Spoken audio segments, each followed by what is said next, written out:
July the 1st, that Monday morning at about 7 a.m., I went, as I always did then. Now I come to the office before I go to the television studio to spend some time with the Lord. I do that every morning. Then I would get in my car and drive. There's a railroad track about a half mile from our house.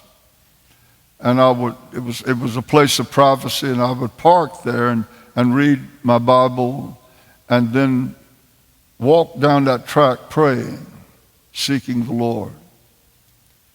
That's what I would do every morning. And that morning, July the 1st, 1985, that Monday morning at about 7 a.m., as I studied the Word of God for a period of time, and then got out and walked down the track, and all of a sudden, all around me, as I could see, was fields of cotton.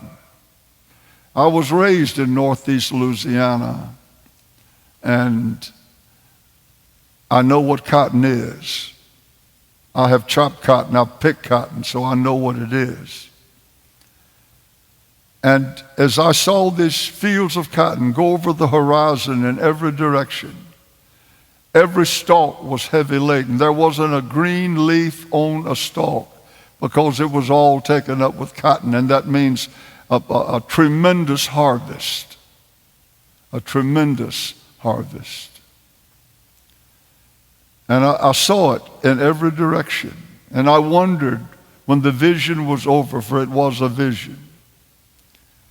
I wondered, because preachers normally use a wheat field to describe the harvest. But it was fields of cotton. But then I remembered the word that John wrote, the fields are white unto harvest, and the laborers are few. Think about that. The fields are white unto harvest. And I looked on every direction, north, south, east, and west. As far over the horizon that I could see, it was nothing but fields of cotton. I saw in the distance a couple of mechanical pickers. And then I saw to my left, which was the east, the most horrendous storm that was boiling up. The clouds were blacker than I'd ever seen anything like that in my life. The jagged forks of lightning were cutting across, and I knew if this harvest was not gathered, it was going to be destroyed. That storm, which I look back now and I know it was the great tribulation that's coming on this world. It will destroy if it's not gathered. And then, for the first time, the Lord spoke to me in that vision and said, He said to me,